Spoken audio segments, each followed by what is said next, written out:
Buenas noches y bienvenidos a Con otra mirada. Argentina es un país hermanado por la historia, la sangre y la cultura. Durante los años más complicados del franquismo, este país nos suministró recursos necesarios para seguir adelante por orden de Perón. Es un territorio rico en hidrocarburos y con una gran superficie dedicada a la agricultura y a la ganadería. Desde hace tiempo viene sufriendo crisis tras crisis que han sumado a la sociedad en un estado de crispación constante y latente del que parece no poder salir. Políticos de uno y otro lado se han aprovechado de la buena voluntad y de la ingenuidad de gran parte de su pueblo. Unos claros populistas, otros de perfil más tecnócrata, pero incapaces de solucionar los problemas. ¿Por qué está así Argentina? ¿Realmente todos los males vienen del peronismo, como algunos señalan? ¿Y qué es de la saga de los Kirchner? ¿Existe una izquierda o una derecha como clasificamos en Europa? ¿Cuál es su papel a nivel continental e internacional? ¿Qué grandes potencias tienen interés en que esta siga como está? Hoy intentaremos dar respuesta a estas preguntas con dos ciudadanos de este país. Comenzamos.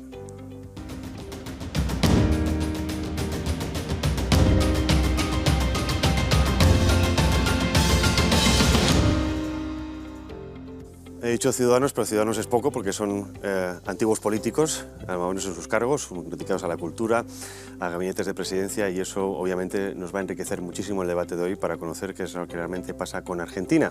Uno de ellos es Nicolás Cabrera. Muy buenas noches, consultor político y columnista. Muchas gracias por estar con nosotros. El otro es Darío Loperfido. Muy buenas noches también, muchísimas gracias. Director de la Cátedra Vargas Llosa, también columnista. Decía en la presentación ahora que habéis ocupado cargos políticos. En tu caso estuviste en lo que viene a ser el gabinete de vicepresidencia del año 2007 a 2011. Tengo aquí la chuleta por si acaso. Y en tu caso, Darío, estuviste siendo secretario de Cultura, ministro de Cultura de la Ciudad de Buenos Aires, que vendría a ser consejero de la Comunidad Autónoma Española. Sí. Pregunta siempre que lanzo para empezar, un poco para romper el hielo. ¿Qué le pasa a Argentina si es que le pasa algo? ¿Cómo lo veis? Bueno, a ver, Argentina, sí, por supuesto que ¿qué le pasa a Argentina? Argentina tiene una potencialidad enorme, Argentina tiene una serie de crisis cíclicas, sobre todo de crisis cíclicas por la debilidad, una debilidad crónica de su moneda, que por lo tanto aquí hay muchas cuestiones, ¿no? Está lo económico, lo cultural, lo social, lo político, la conflictividad. Argentina tiene una tradición riquísima de participación democrática, o sea, es un país que desde 1820 tiene procesos electorales de manera amplia, luego instauró el voto universal tempranamente, pero también tiene en su historia, en toda su historia, tensión, violencia política, enfrentamientos políticos, digamos, en la configuración del país de cara al siglo XX y al siglo XXI. Y por otro lado, tenemos la cuestión de una Argentina débil en términos de su balanza de pagos, un país débil muchas veces en términos de su capacidad, digamos, su moneda para operar en los mercados internacionales, sobre todo a partir de la reforma de la ley de entidades financieras y los procesos de reformas del sistema del mercado de capitales que hace la dictadura en el 76. Esto, a partir de ahí ya las crisis se vuelven cada vez más cortas, más crónicas, a mi juicio, por supuesto, y esto encadena a este otro problema que yo creo que tenemos de larga duración, que es una virtud que tenemos, que es la enorme participación y la fuerza que tiene la democracia argentina. A la vez ha tenido siempre, a lo largo de toda su historia, esto no es una novedad, grados de enfrentamiento muy altos que han hecho muy volátil a la Argentina políticamente. Adelante. Yo creo que Argentina está en un larguísimo y espero que tramo final de decadencia muy profunda. Es un país con una sostenida decadencia. Solo si uno ve ciertos datos, 40% del país en este momento es pobre, está bajo los índices de la pobreza. Y mi idea es que desde principios del siglo XX, cuando Argentina era un país que estaba a la vanguardia del mundo, un país que había derrotado el analfabetismo, un país que tenía un posicionamiento económico, era la séptima o la octava economía en el mundo, fue a partir de ahí y de la década del 30, cuando empieza la sucesión de militares en el gobierno, el golpe militar de 1930 derriba la democracia argentina, un presidente que llamaba Irigoyen en ese momento, lo derriba, empieza un largo camino populista. O sea, Argentina abandona el camino de pensar que los privados, que la empresa, que el libre comercio, que así se luchaba contra la pobreza y se lograban liderazgos mundiales, a tomar un camino populista que se fue agravando, que se agravó mucho en los 40 cuando llega el peronismo, y que a partir de ahí nunca logra remontarse, porque a partir de ahí, y coincido con Nicolás, un país con una historia cruenta y violenta en muchos casos, pero yo podría caracterizar en este momento que de todos los sectores que gobernaron la Argentina, definitivamente tomar la senda del libre comercio y la senda de la libertad económica, ninguno lo ha hecho. Ha habido más populistas y menos populistas. Y en los últimos años el populismo se arraigó muy fuertemente.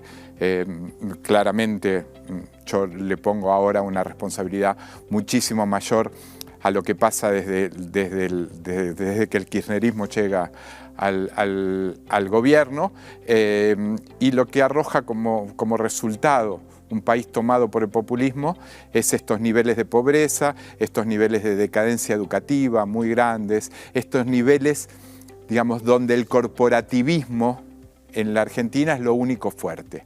Y las corporaciones en la Argentina defienden a las corporaciones, no defienden a los ciudadanos. Y es un país atrapado por corporaciones. Una respuesta que trata de ensayar por qué un país que era la octava economía del mundo hoy tiene el 40% de la población pobre en muy pocos años, 100. Si me permitís, esta noche voy a hacer de abogado del diablo, un poco entre los dos, posturas más liberales, más estatistas. Lo venía pensando antes del programa y a raíz de lo que habéis comentado, creo que es una comparativa semejante a la España de Franco posfranquismo, ¿no? Independientemente del sistema de gobierno que teníamos, España en el 75 es octava potencia industrial y entra en unos procesos de confrontación social que lo lleva a una entrada en barrena y no saber salir de ese atolladero, ¿no? De ese camino sin salida.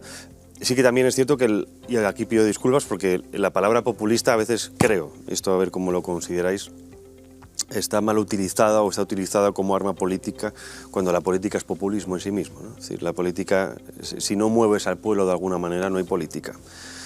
Hoy se utiliza, para mi punto de vista como periodista, de una forma peyorativa, pero en sí no tendría por qué ser mala. Es como el eterno debate entre el público y privado.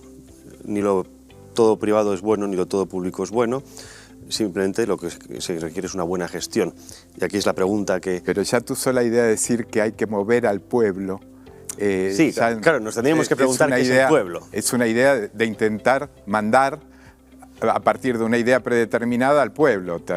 Decir mandar al pueblo es un poco, a mí me suena a ingeniería social. Al pueblo no se lo manda. Hay un Estado de Derecho, hay instituciones y hay ciudadanos libres. Esos ciudadanos libres deciden su destino. No lo decide ni un líder mesiánico, ni una fuerza política que le quiera marcar el camino al pueblo, no.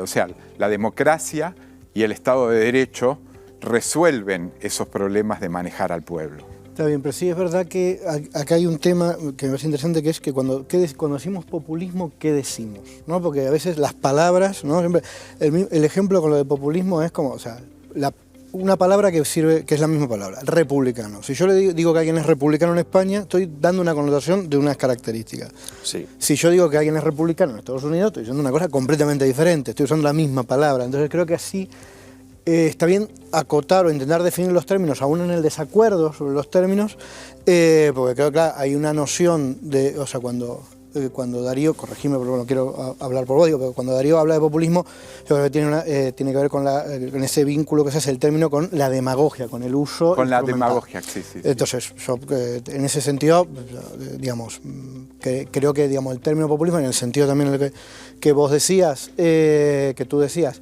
tiene que ver, digamos, también... Puedes decir vos, no pasa nada. con lo que plantean, digamos, teóricos que problematizan la categoría. Exacto. En términos, ¿no? Ernesto Laclau, Chantal Mouffe, problematizan esta categoría y construyen herramientas para pensarla. Entonces, hay diferencias de arranque estamos diciendo la misma palabra y puede que estemos diciendo diferentes cosas. Sí, me refiero puntualmente, quizás a la caracterización de Laclau que fue que tomada como claramente como tomada por lo que podríamos llamar genéricamente el Foro de San Pablo, y aquí en España Podemos, y o sea, ese pensamiento que tiene que ver también con eliminar al que piensa distinto, o sea, enfrentar, eliminarlo políticamente, digamos, no dejar, no respetar la libertad de expresión, no respetar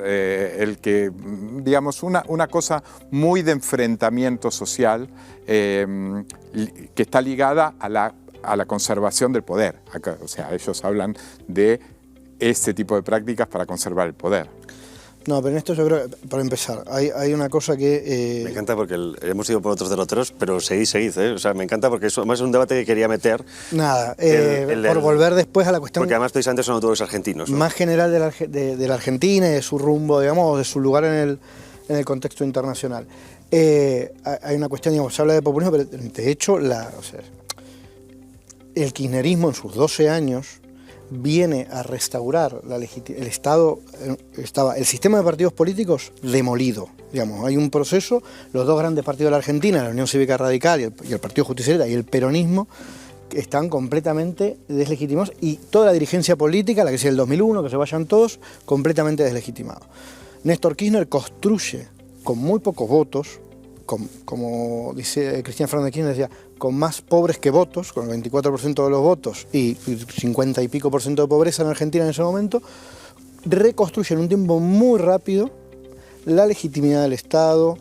Él cesa y el Congreso cesa a la Corte Suprema en ese momento lo que se denominó la mayoría automática menemista, que era un escándalo de fallos permanentes a favor de cualquier amigo del expresidente Menem o del poder real, digamos, que existía en Argentina, y se constituye una corte independiente. O sea, hay un avance institucional republicano, en el sentido del republicanismo, ya que estamos hablando de la categoría, enorme. Después hay problemas, hay errores que está bien que hay que discutir y problematizar, pero yo en esto sí que niego, como dicen acá, niego la mayor. Yo creo que el kirchnerismo llega en el 2003 a reorganizar la política, y de hecho Mauricio Macri y ese espacio en su momento del PRO y luego la alianza que configuran Juntos por el Cambio, también vienen a reparar y darle racionalidad al sistema de partidos políticos. Estaba roto en el 2001, y a construir una nueva... Entonces, luego, yo en esto, creer que nosotros que el Néstor Kirchner o que Cristina Fernández de Kirchner o que el gobierno, esos 12 años de gobierno, ¿qué víctimas tuvo? ¿Qué víctimas concretas? O sea, ¿qué pasó? O sea, ¿a quién se vio privado su libertad? Habla de víctimas, entiendo que habla de la victimización del opositor, ¿no? O sea, convertir al opositor en objetivo de todo tipo de ataques, mentiras y falacias. Sí, lo he entendido así. Y digamos que en términos políticos, el inicio del kirchnerismo, el inicio de Kirchner pudo haber hecho eso, que lo había empezado el gobierno de Duhalde también, ¿no? O sea, que fue el gobierno anterior. Interino. Que a costa de un empobrecimiento de la población que dio miedo, porque también hay que decir que la crisis del 2001 era una crisis que estaba provocada por una situación económica complicada, y se resolvió como se resuelve a la Argentina. Metieron una devaluación feroz, enriquecieron a todos los amigos del poder, el capitalismo de amigos que se hace en Argentina, y un sector importantísimo de la población ahí descendió de nivel, pasó de la clase media a la clase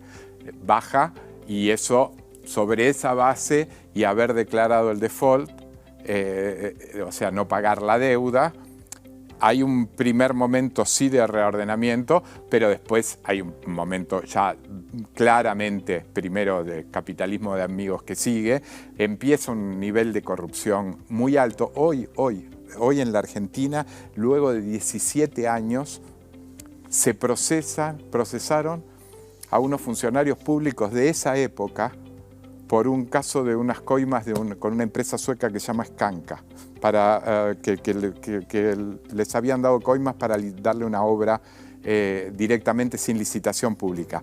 Primer denuncia pública de corrupción en el kirchnerismo. A partir de ahí la cosa se empieza a radicalizar, políticamente, especialmente después de 2 o 3 años y el gobierno de Cristina Kirchner, la corrupción se convierte en sistemática y lo que empieza a ver, además, es una cosa que para mí es imperdonable al kirchnerismo, que es un auge de los commodities brutal en ese momento, que se lo gastaron todo, lo dilapidaron y no generó ninguna riqueza. En ese momento la soja estaba a 600 y pico de dólares y tuvieron eso durante un montón de años, lo cual convierte al kirchnerismo en culpable, no solo en todas las culpas que yo le he hecho en términos políticos, sino económicos, porque esos años de riqueza, esos años de tener la posibilidad de vender un producto a un precio altísimo y que eso haya generado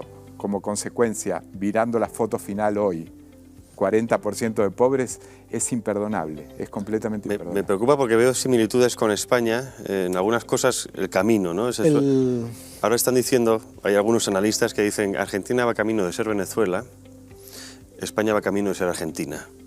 No, nadie va camino a ningún... No, cuando yo me refiero a camino me refiero a confrontación social, pobreza, aumento de la pobreza, corrupción, estatalismo, adhesión o asimilación de partidos políticos a Estado, es decir, con ciertos tufos totalitarismos, independientemente de la ideología. Aquí no quiero entrar en izquierdas y derechas porque al fin y al cabo creo que va más allá de ello, sobre todo cuando en parte izquierdas y derechas han sido ya sobrepasadas como sistemas opuestos a nivel político, ¿no? Pero antes de pasar a esta fase en la que estáis ya hablando del kirchnerismo, que es otra cosa que quería ir después, sí que me gustaría retroceder un poco a lo que se considera como peronismo. Porque aquí en España se ha entendido el peronismo como un movimiento protofascista. El fascismo tiene un componente socialista, claramente izquierdista, pero un componente nacionalista, claramente derechista. Pero sorprende cuando a día de hoy las izquierdas o los herederos de esas izquierdas de Chantal Mouffe, Ernest Laclau, lo que se llama la nueva izquierda posmoderna, se buscan su legitimidad en el peronismo. Es como si en España Podemos buscar la legitimidad en el franquismo. Suena un poco extraño. Es extraño. Sí que nos gustaría que a los espectadores, a mí, a la casa, que explicarais cómo se define, cómo se explica eso desde vuestros puntos de vista. O sea, definir al peronismo como movimiento político... Teniendo en cuenta que ha tenido 3 fases, que sé que no es lo mismo, pero... Sí, y que además no tenemos 3 trimestres de programa, sino lo sé. minutos, es de enorme dificultad. El peronismo es una respuesta, como tantas respuestas se dieron en todo el mundo, industrial o parcialmente industrial, y en todo el mundo occidental, a la crisis de legitimidad de los sistemas liberales después de la salida de la Primera Guerra Mundial, que entran en crisis los sistemas liberales. Y ahí entra esa tensión muy grande ante el fracaso de este primer varapalo tan grande, ¿no? Esta idea tan positiva que había sobre el mundo a principios del siglo XX, la guerra, el desastre de la Primera Guerra Mundial, y empieza un proceso en los años 20 y el crack del 29 después, que implican qué respuesta se da, ¿no? Economía cerrada, este mundo, digamos, que aparece. Entonces, el peronismo, en ese sentido, es tan fascista como el gaullismo, o como Roosevelt en Estados Unidos, o como cualquiera que buscó, o como Lázaro Cárdenas en México, como cualquiera que haya buscado salidas a una crisis de legitimidad y de sistema, y una crisis económica como no se había visto, impensada. Entonces, en ese sentido, todas las tradiciones, y de hecho la tradición socialdemócrata y socialista de Argentina, que es muy fuerte, se integra, digamos, el primer gabinete de Perón, Borlenghi, Bramuglia y más, o sea, el ministro de Trabajo, el canciller y el ministro del Interior son sindicalistas socialistas. Es decir, hay es una armonización, digamos, de una cantidad de actores políticos que ven la crisis del sistema y que empiezan a pensar una alternativa a esto. Pero bueno, esto es una forma muy módica de definir el protoperonismo. No es hablar del peronismo en sí, sino que entendamos de aquellos polvos estos lodos, ¿no? Es un movimiento, y es un movimiento tan democrático en sus inicios o tan poco democrático como cualquier movimiento político de la primera mitad del siglo XX, con sus más y sus menos.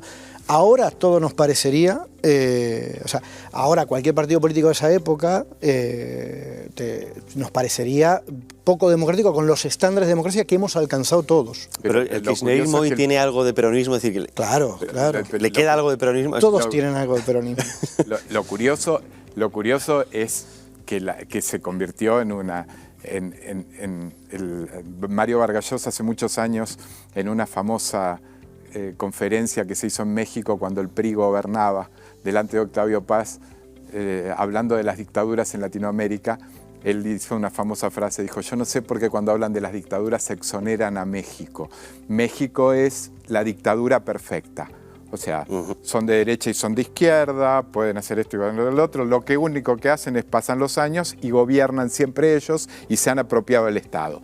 Bueno, en ese sentido, yo muchas veces cité esa frase para hablar del peronismo. El peronismo es la dictadura perfecta. Te apoderaste de partes del Estado, porque esa caracterización que haces vos, Nicolás, del peronismo como fascismo en la época en que efectivamente estaba el fascismo, estaba el nazismo, iban a hacer en España el franquismo y todo eso, que también era muy autoritaria, porque vos citás que había sindicalistas socialistas en el gabinete. Yo te podría decir también que metieron preso al líder de la oposición parlamentaria. O sea, Perón metió preso a Ricardo Balbín y a unos cuantos diputados más. Ricardo Balbín era el presidente del bloque opositor y fue preso a la prisión, estuvo preso y años, estuvo un tiempo largo preso. O sea, sacaron a los diputados del Congreso y los llevaron a la cárcel, a los diputados opositores. Ahora, luego de todo eso, el peronismo convertido en un partido supuestamente liberal en la época de Menem y llenándose los bolsillos de la corrupción. Luego, siendo de izquierda y estando en el poder un montón de años y llenándose los bolsillos con la corrupción. Los sindicatos tomados por ellos, o sea, los sindicatos tomados monopólicamente como aquí el Partido por el Socialista, peronismo. por ejemplo. ¿Qué son? No sé, no son para mí ni de izquierda ni de derecha, son una gente que se apropió del Estado y que, como cualquier organización que se apropia de algo, no lo quiere soltar. O sea, no, y que muta simplemente por el hecho de estar. Hay gente que los kirchneristas en la Argentina cuestionan la época de Menem, por ejemplo, porque dicen, bueno, lo que pasó en esos años. Yo no voy a nombrar gente que es desconocida en España, pero los que votaban a favor de privatizar las empresas públicas en la época del menemismo, después fueron kirchneristas, les da igual. O sea, mientras puedan tener el control del aparato estatal argentino, les da igual que les digan que son liberales, que son de izquierda, que son de ultraizquierda o de ultraderecha. Les da lo mismo. Esta es la conclusión de hoy. O sea, el miembro exponente en el Congreso argentino de la privatización de YPF es Parrilli, fue Parrilli, que hoy es un kirchnerista acérrimo y fue funcionario de Cristina Kirchner. O sea, les da igual, no es un problema, no tienen ideología. La única ideología es quedarse con el Estado. No es. Para empezar, implica dotar de una racionalidad de partido político organizado a una cosa que es mucho más amplia, porque no tienen. De hecho, Cristina Fernández de Kirchner mientras fue diputada peronista en la época de Menem, fue literalmente sacada de su banca por otras diputadas peronistas de los pelos, por cierta diputada, exdiputada de La Rioja, que no sé dónde estará ella ahora mismo, y fueron expulsados y amenazados. O sea, es decir, que ahí había vida política, no era un conjunto homogéneo de peronismo. Yo no vengo... Todo porque el peronismo se divide en tres. Además, que hay, podemos ramificarlo. Pero después, o sea, el miembro informante de la privatización de la empresa petrolera, luego es el defensor de la reestatización. Digo más, es un problema de sistema de partidos. El jefe de la bancada que lleva ese tema es el senador Pichetto, que fue candidato a vicepresidente de Macri. Y es el jefe de la bancada peronista durante 18 años. O sea, si el peronismo es una cosa tan terrible, no entiendo cuál fue la voluntad de Mauricio Macri de servirse de un candidato a vicepresidente que era el jefe de la bancada peronista. Es una buena pregunta, porque ¿qué haces para hacer con un sistema? Porque yo creo que la única manera de arreglar la Argentina es derrotar política y electoralmente al peronismo. O sea, derrotarlos, y para eso hace falta una batalla. Pero entendemos que ahora mismo hay un solo peronismo encarnado por Kirchner, ¿o hay más? Digamos que hoy están en una desbandada muy grande. Lo que está pasando en la Argentina también es que el kirchnerismo está muy desbandado, muy chico, y yo espero y deseo y creo que lo que va a pasar es que si logran armar un candidato para las próximas elecciones, ni siquiera van a salir segundos. Estoy casi seguro de que van a salir terceros o cuartos. Ahora, después de eso, hay que hacer una cantidad de reformas tan grandes que yo no tengo problema. Pichetto, yo no soy santo, no es santo de mi devoción Pichetto, que era peronista y se pasó con Macri. Pero, digo, cualquier dirigente político que se arrepienta de su pasado y que pida disculpas, está bien que reingrese al sistema político después de... O sea, Pichetto no se siente, Pichetto habla mal de todo lo que pasó en la época del kirchnerismo y se convirtió, te diría, casi en un crítico mayor que muchos de los que están en Juntos por el Cambio. Entonces está bien, si evolucionaste, yo entiendo que la gente puede evolucionar. Yo no creo que haya que proscribir a todos los dirigentes peronistas de la Argentina. No, yo lo que creo es que tienen que repudiar lo que han hecho.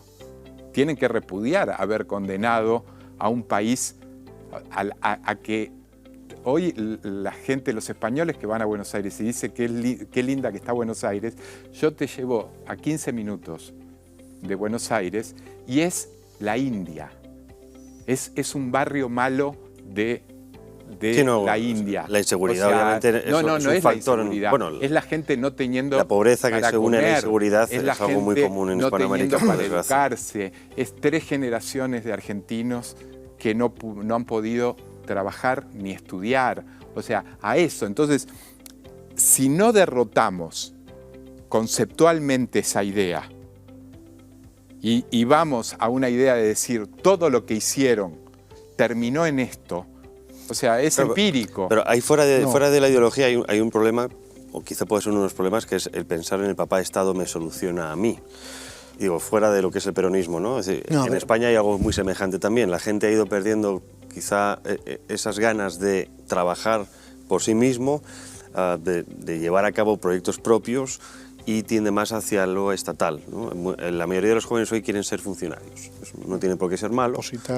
Pero hay un problema cuando se ve que el futuro tiende hacia la estabilidad económica que te da el Estado. Y ahí, por lo tanto, entramos, independiente de las ideologías, entramos en una máquina perversa, en una economía perversa, que es en España actualmente la mitad de los trabajadores, la mitad de los funcionarios están mantenidos por la mitad del otro resto de España. Por lo tanto, es ahí donde quería entrar un poco, ya no tanto en la mentalidad o en la política en sí, sino en la mentalidad, porque ahí es donde veo similitudes con España, ¿no? Y otros países, al fin y al cabo, en el que se está creando un quiste estatal que no sé si tiene forma de ser extirpado, en las palabras en lo que tú decías, de ser derrotado, a menos la mentalidad. Porque lo que vimos aquí, repito lo que vimos aquí a nivel de comunicación en algunos medios, ¿no? Era Macri, y ahora sí que os quería preguntar sobre Macri, ¿no? Macri vino a liberalizar y a sacar a todo el mundo de la pobreza, obviamente también hay unos mensajes, ¿no? Un poco grandilocuentes, pero enseguida cuando la gente tuvo que empezar a pensar que tenía que trabajar, lo que se dio cuenta era que quería ser mantenido por el Estado y por eso votó a Kirchner. Eso es un poco lo que se ha transmitido por algunos medios de comunicación. Ahí sí que me gustaría preguntaros cómo visteis la etapa de Macri, o fue realmente así. El final del gobierno de Cristina deja problemas de que no se pueden resolver, problema de la presión inflacionaria, problemas, digamos, de que llevaba casi desde los últimos 2 años, 2013 a 2015, de estancamiento, no hay crecimiento económico. Hay varios problemas que tiene que atender el gobierno de Macri. Macri no solo no los resuelve, sino que los agrava a todos. Una devaluación del 500%, un crecimiento de la pobreza exponencial, un crecimiento, y esto para todos los que nos escuchan, este tema del papá Estado, el crecimiento de las transferencias directas, lo que se conoce en Argentina como los planes sociales, creció durante el gobierno de Macri y en la ministra Carolina Stanley, que era la ministra de Desarrollo Social y responsable, creció comparado con los últimos 4 años del gobierno de Cristina Fernández.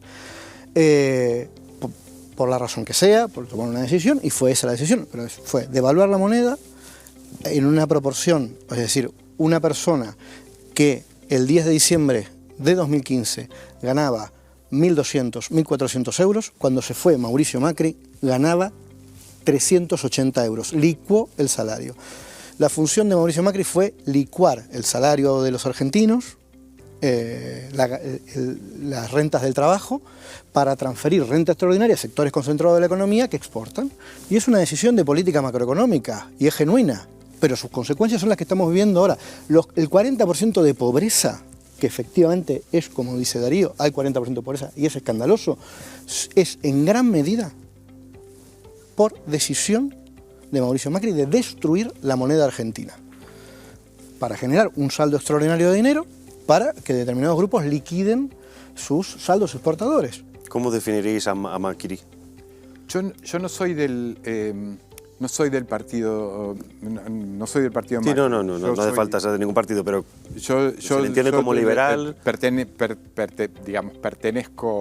no pertenezco porque no vivo en Argentina, pero pertenezco a la oposición al kirchnerismo en la que Macri está, digamos.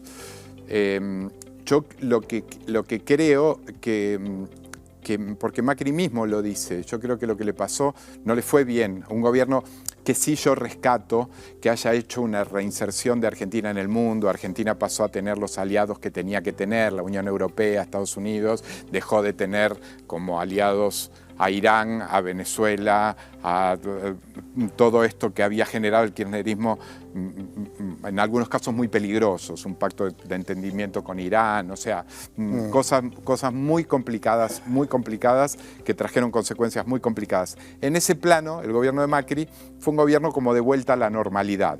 Un gobierno respetuoso de la institucionalidad, un gobierno respetuoso de la opinión del otro, no un gobierno de proscribir al que pensaba distinto y un montón de cosas, pero que no hizo las reformas que Argentina necesita. Y Macri ahora lo dice. Esa es la sensación. Macri, después de haber estado en el gobierno... Un poco semejante como el Partido Popular, con perdón del salto, pero son gente que llega al poder con muchas expectativas por parte del electorado, con muchas ganas de cambio, pero cuando están en el poder defrauda. Sí, un poco porque no pueden, un poco porque no pueden y un poco porque le falta, en todo caso, valentía política para hacer las reformas.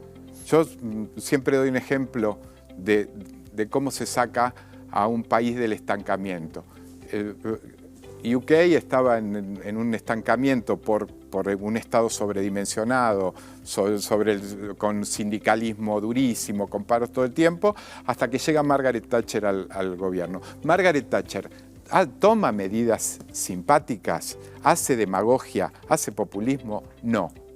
Toma medidas duras, los primeros tiempos fueron duros, los primeros tiempos económicamente fueron complicados. Ahora, convirtió a la UK, que pasó a ser la quinta economía del mundo, digamos. Los años de Margaret Thatcher sacaron a un país del estancamiento. ¿Por qué? Por el coraje de hacer reformas. El sector democrático republicano de la Argentina, independientemente de la ideología, creo yo, el sector democrático, y voy a decir, Margaret Thatcher era conservadora, yo soy liberal, no pienso igual, digamos, pero al resultado voy. Los sectores democráticos en la Argentina y en muchos lugares del mundo defienden mucho la institucionalidad cuando llegan al gobierno, pero no hacen las reformas. Y hoy no hay futuro en la Argentina sin reformas. Del mismo modo que España en un momento va a tener que empezar a hacer reformas, si no el camino de la decadencia económica va a llegar también, aunque España tiene un plafón institucional mucho mejor y tiene la Unión Europea detrás. El gobierno de Macri no hizo las reformas. El mismo Macri dice ahora, de las reformas que hay que hacer, no podés tener el Estado que tenés en Argentina, enorme, un Estado tomado por sectores, que lo usan para beneficio propio, capitalismo de amigos. Aquí tenemos los separatistas. O sea, si no haces las reformas, si no haces la reforma sindical, no haces la reforma económica, no haces la reforma laboral en Argentina y no haces un descomunal ajuste en el Estado para que los que pagan impuestos dejen de mantener a una casta política que toma el Estado en beneficio propio, o haces esas reformas o el proceso de decadencia sigue. No importa si va a gobernar la derecha, la izquierda, el centro. Yo no lo discuto desde la ideología. Yo digo, mañana si vienen a gobernar los que me gustan a mí y no hacen las reformas que hay que hacer, y Argentina pasa de 40 a 50% de pobres en 5 años. Es así. No hay indicador. Es decir, el país que recibe Néstor Kirchner en 2003 y el que entrega a Cristina Fernández de Kirchner en 2015 es un país infinitamente mejor. Esto es, o sea, tomen el indicador del organismo internacional, regional, el que quieran, no hay ni un solo indicador que dé peor que lo que se recibió. Esto es Nicolás, dejaron de pagar la deuda segundo, externa y se quedaron con todo el dinero. Cuando Darío dice la cuestión de los que viven del Estado, es que han puesto, la coalición de gobierno de Mauricio Macri, ha puesto a Mauricio Macri. Mauricio Macri es la figura viva de lo que en Argentina se conoce como la patria contratista, que son los empresarios que se quedaban con el dinero público para la obra pública, sobre todo durante la última dictadura, y se enriquecieron de una manera inconfesable, incomprobable, un hombre que fue procesado por contrabando agravado. En la dictadura tenía 12 años, Macri. Su padre. Bueno. Un hombre, él, ahora vamos a él, vamos primero a la fortuna, luego a él y su gestión. Un hombre que fue procesado por todos los gobiernos, o sea, contrabando agravado. Procesado por contrabando agravado, procesado por espiar a su familia por las internas del emporio familiar, procesado por, o sea, un señor procesado por el fraude del correo. Se privatizó el correo en Argentina, se lo quedó la familia Macri, se lo quedó Mauricio Macri, vaciaron el correo, o sea, no se me ocurre un ejemplo, miles de millones de deuda dejó la familia Macri, Mauricio Macri, concretamente.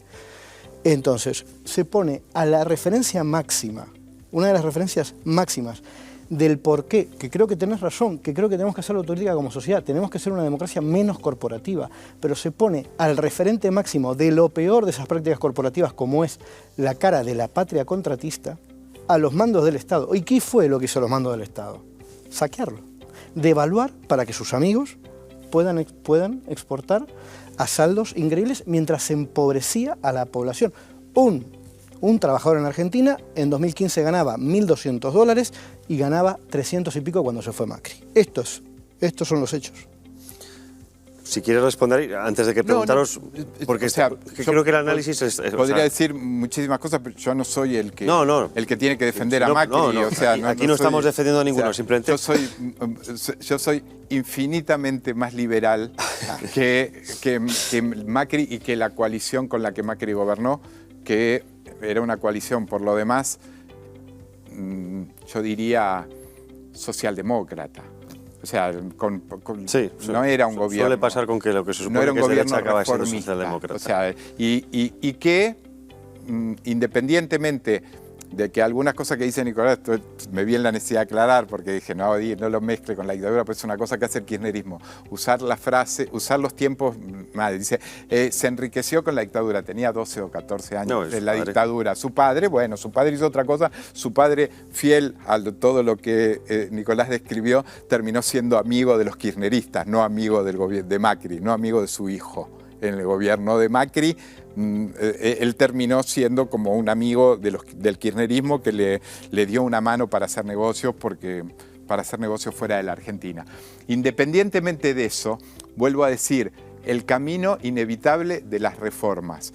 Si no se hace, Argentina no tiene por qué tener una línea aérea estatal que tiene un déficit estratosférico cuando tiene 40% de pobres. Argentina no tiene por qué tener 80.000 ministerios que no sabemos qué hacen.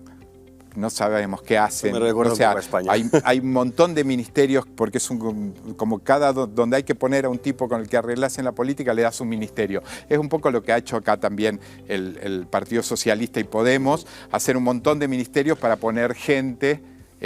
Porque para beneficiar aparatos políticos, para beneficiar al sistema político, no para beneficiar a esa población. Sea Macri no va a ser el próximo presidente seguramente, él no está diciendo que va a ser el próximo presidente, sea alguno que me guste a mí, sea alguno que te guste a ti, sea alguno que no nos guste a ninguno de los dos, o reforman la Argentina o van a tener que seguir cargando sobre sus espaldas y sobre sus conciencias el haber llevado a un país a unos niveles de pobreza que no son soportables, que no son dignos, y a un nivel de ahogar al que trabaja y al que es emprendedor, lo mismo que planteabas respecto de lo que empieza a pasar en España. El que trabaja en Argentina, el que tiene un proyecto, el que es emprendedor, el que pone un restaurante, el que pone una empresa de tecnología, es un mártir, un completo mártir que vive torturado por un Estado que trata de cargarlo de impuestos, de tasas y de todas las porquerías que se le ocurra para mantener a un Estado elefantiásico y culpar siempre de los problemas a la gente que quiere generar trabajo. Más o menos el diagnóstico coincidís en el sentido de que hay que reducir el coste estatal, la maquinaria, el gran leviatán. Ahora me gustaría preguntaros en esta recta final si existe izquierda-derecha como la entendemos acá y que hagáis o que veamos un poco a futuro qué puede ocurrir. Macri no sabemos si se va a presentar, entiendo que no. Alberto Fernández tiene posibilidades, no se sabe. De momento Kirchner, Cristina ha dicho que no se va a presentar, más aún después del escándalo de la corrupción. Digamos que Cristina Kirchner, que es extraordinaria para armar relatos, dice que no se va a presentar. O sea, que van a presentar. Está inhabilitada para ocupar cargos públicos. O sea, es un fallo de primera instancia. Bueno, vos sabés, Darío, que pueden pasar 10 años hasta que haya un fallo definitivo y prima el derecho superior, que es el de la representación política. Entonces ella puede, ella no lo va a hacer para que no lo usen, es lo que ella transmite. Pero no nos engañemos, no digamos una cosa que es un fallo de primera instancia. Hay una cantidad de apelaciones que quedan. Claro, a mí lo que me preocupa, porque también lo estamos viendo acá, ahora si no, a nivel de justicia es el que se diga que como me están condenando a mí es un ataque de la derecha. De ahí lo que quería preguntaros, ¿no? Izquierdas y derechas, ¿quién es quién? Por lo que iniciábamos con el de peronismo. Yo creo que existen, no existen, ¿no? Esas variables ya no se pueden usar más, porque parten de conceptos que no son reales. Yo no sé si lo pasaron, pero comentaste antes que entremos al aire que yo digo la deformación de los relatos políticos. Yolanda Díaz dice que Cristina Kirchner es una gran feminista. Mira, ahora que vamos a escucharlo, por favor, a ver si los compañeros lo pueden poner, que es una gran referencia como política. Vamos a escucharlo. Créame, no conozco a Cristina personalmente, pero creo que es una de las grandes referencias como política y como mujer en el mundo. Con esto les digo que hoy mismo estamos aquí 2 mujeres ministras, pero hay escasas referencias en el mundo. Y sí, quiero señalar que es una enorme política y a pesar de que no voy a poder conocerla, desde luego desearle, conozco que va a pedir la revisión de su causa y desde luego le deseo en términos jurídicos y en términos personales la mejor de las suertes y que ejerza sus derechos. Si me permitís, es como, por ejemplo, Pedro Sánchez. Yo le doy la razón en que es una gran política, en el sentido de alguien que es capaz de ir contra viento y marea y de quedarse donde está. Pero a mí me impresiona que una comunista defienda a una persona que viene de un partido que fue fascista, que después fue ultracapitalista y que además es multimillonaria y está condenada por corrupción, pero por corrupción por unas cifras estratosféricas y tiene varias causas más que van a caer en los próximos tiempos porque son causas que se están tramitando, o sea, la involucran a ella y que involucran a su familia. Es increíble que el comunismo, que como lo que está pasando en Perú, que la presunta izquierda, por eso digo que esas variables ya murieron. Y habría que ver si son comunistas. Porque defienden la violación del Estado de Derecho. La izquierda en el mundo está defendiendo un golpe de Estado en Perú. La izquierda en el mundo está defendiendo una vicepresidenta en Argentina condenada por corrupción, por una corrupción desatada. Esto es lo que rompe definitivamente la idea de que hay una izquierda. Si la izquierda es una secta que defiende solo a los que integran su secta... La derecha economicista jodida. también es... Darío, también tiene ¿vos crees que Mauricio Macri es inocente por la causa Correo Argentino? Bueno, eso lo dictaminó la justicia. Bueno, la O sea, justicia no es un ente abstracto y está lleno de gente. El día antes del fallo del TOF 2 del tribunal, aparecen los audios de una pléyade de jueces federales en Argentina yéndose de viaje a la mansión de un empresario norteamericano multimillonario para acordar fallos judiciales, algunos contra ese empresario. Esto fue un escándalo de proporciones increíbles en Argentina, pero, que no llegó casi a España, pero a los Nicolás, medios. Te paso toda la información. Me acabo de enterar. Un nivel, o sea, los chats enteros de Telegram que está implicado el ministro de Seguridad de Horacio Rodríguez Larreta, el jefe de gobierno de la Ciudad de Buenos Aires, que es uno de los que va a esa especie de excursión amena a acordar fallos judiciales a la casa de campo de un multimillonario que tiene una causa judicial por apropiarse de un lago y de parte de la zona limítrofe con Chile en la Patagonia, y fueron todos al lago escondido y lo viste. Independientemente de la impresentabilidad de alguna gente... Pero es que son estos los que fallan. Independientemente de que también a esos tipos que fueron a esa excursión les intervinieron los teléfonos, que el Estado argentino se ocupa de intervenirle el teléfono a privados, independientemente de eso, lo hacen ¿en todos qué también, es culpa a Cristina Kirchner, que fue... Pero que Mauricio Macri tiene una cosa por espionaje. Condenada con todas las garantías, con abogados carísimos y no pudo demostrar ni en un aspecto de su causa. No cambia nada. O sea, 30 segundos sobre la causa. Sí, 30 segundos y porque tenemos que cerrar ya. Y la causa inicia en 2008. Esta causa por la que se la condena en primera instancia arranca en 2008. No era contra ella, era contra Néstor Kirchner. La causa va al juez Ercolini, va a la Justicia Federal de Comodoro Pi, no voy a dar nombre, va a la Justicia Federal de Argentina. El juez, lo que dicen es, esto tiene que ir, pues obra pública de la provincia de Santa Cruz, tiene que ir a la Justicia de Santa Cruz. La Justicia de Santa Cruz toma la causa y la desestima. En el 2013... La provincia de Santa Cruz vuelven a aparecer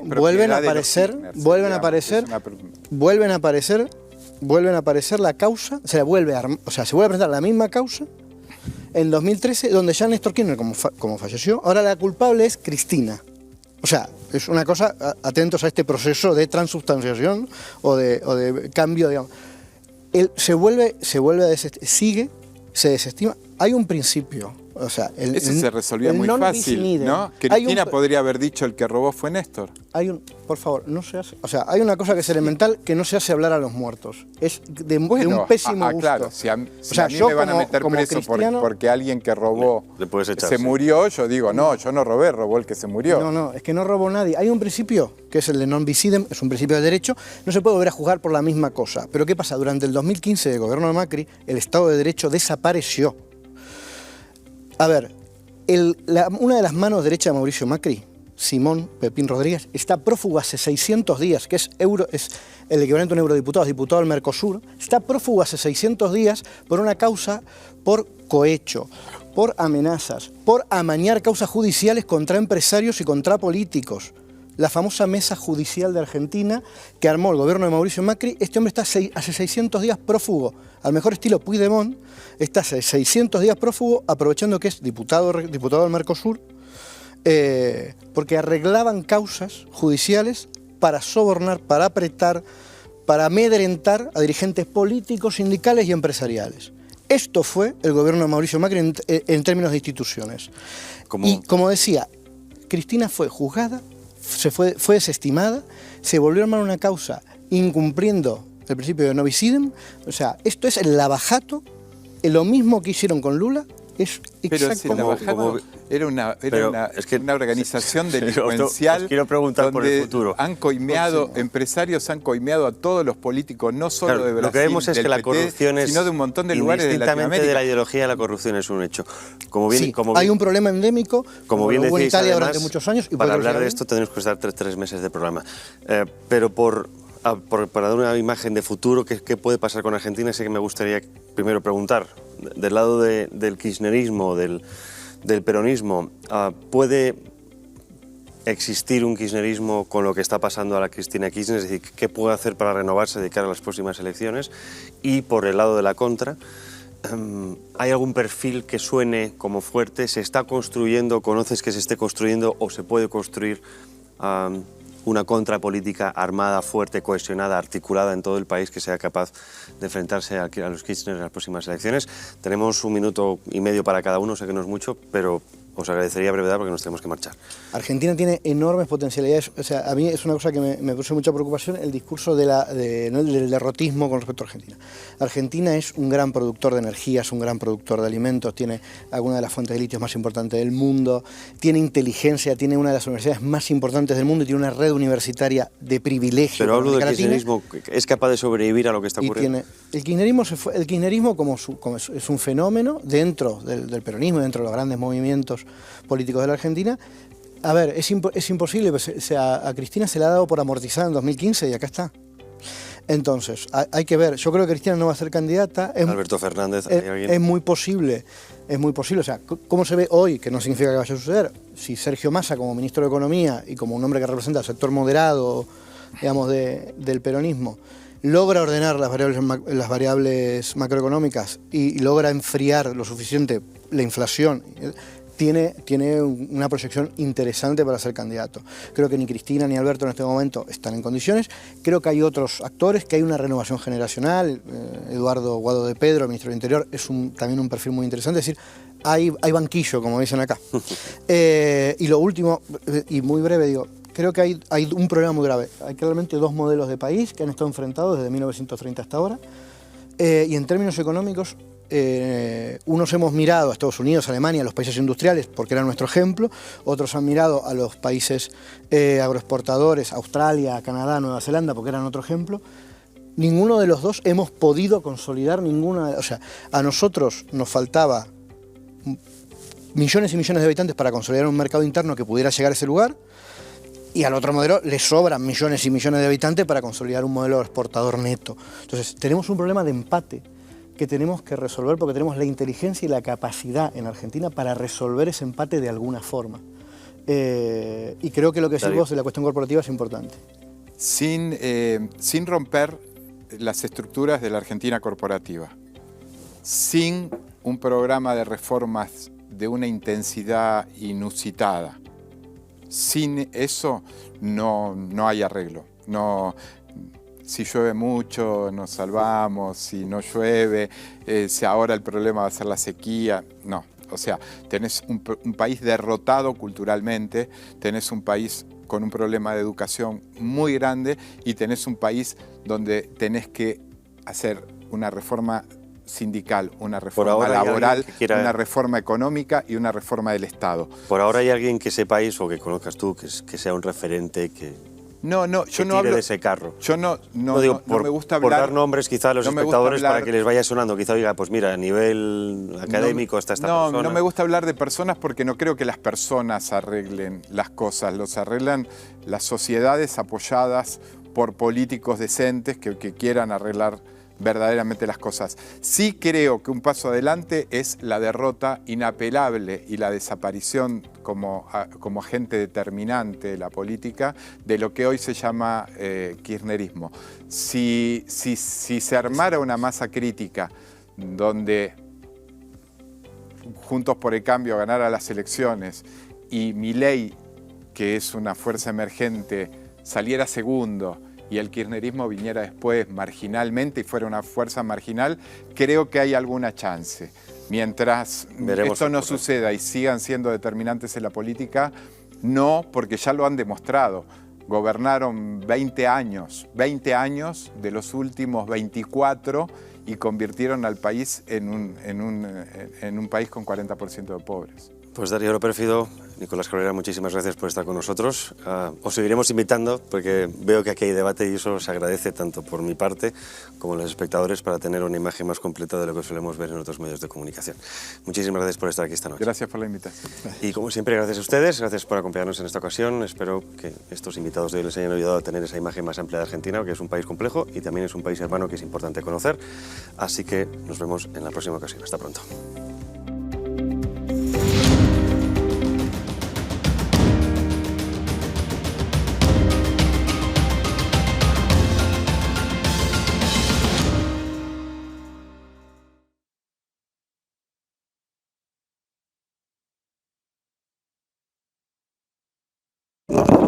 ¿vale? No corto ni edito nada, o sea, por eso